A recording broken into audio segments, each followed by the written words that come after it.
Hey everyone, so the next feature that we will be working on is the nose.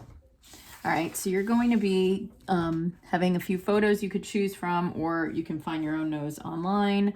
If you look up any photos and just zoom in on the person's nose, make sure the photo's in black and white, whether you have to convert it to black and white or you find a black and white photo.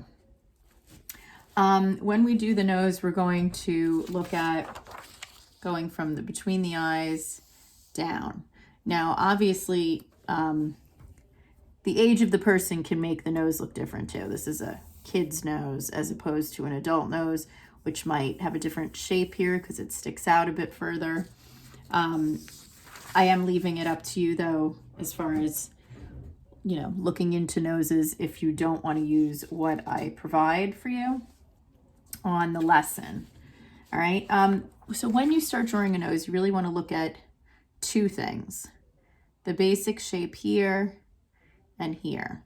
Then after you do that, you'll bring it up here and here. Now you do see the eyes on either side a little bit here. If you want to draw part of the eyes just in reference to where the nose is to make it more clear for you, that's up to you. But remember, we're really focusing on the nose. And when we do the full portrait next week, then you'll focus on the entire face. I usually start with that middle shape.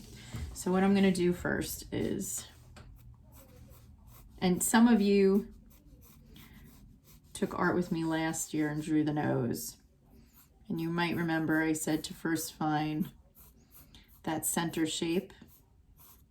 Might be circular, might be a little more oval, might have a slight diamond shape. I had said the diamond shape because if you look here, but that shape is going to change once you start adding nostrils to it. Okay. And also make sure you're looking at it from above so you're getting it as symmetrical as possible. That being said, not everyone's nose is in fact symmetrical. For instance, my nose definitely goes to one side more than the other. And that's the case with a lot of facial features. Not everyone's eyes are perfectly lined up. Not everyone's lips are perfectly symmetrical. At first glance, most people appear like they're pretty symmetrical. But and upon further notice, you'll notice most people are not symmetrical in all of their features. All right, so this part comes down a little further than this part. So I'm bringing it down a little bit further than here. And then I'm working on, whoop.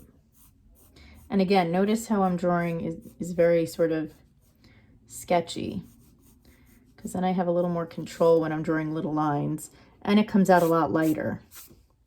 When you draw too dark, obviously it's way harder to erase, or you're not going to be able to erase it and you're going to see dark lines. So it's good to be in the habit of drawing sort of more sketchy. Okay, now I'm going to look at this shape here and this shape here.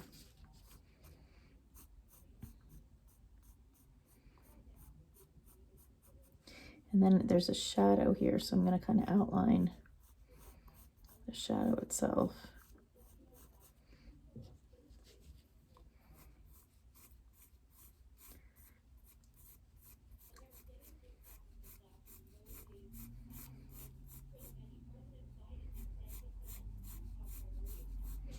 I'm seeing there's like dark, but then it's super dark here, super dark right here, kind of dark there. So I'm kind of also outlining the areas I'm seeing different shadows.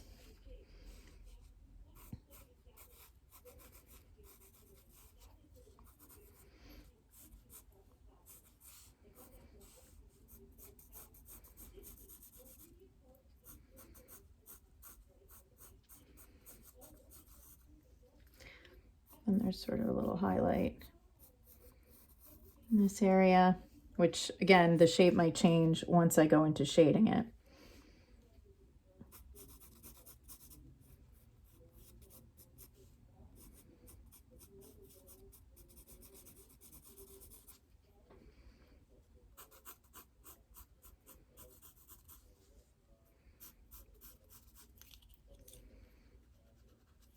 All right. So once I feel I sort of have my basic shape going on, these nostrils might come out. I kind of made this nose a little bit smaller than it actually is. So the nostrils are looking a little off to me. All right, so something similar to that. Again, using the whole page. Obviously, I printed out a ginormous nose. You don't need to draw a nose quite that big. And if you scale it down or scale it up a little, obviously that's fine as well. All right, so that's going to be the first step, just drawing the actual nose.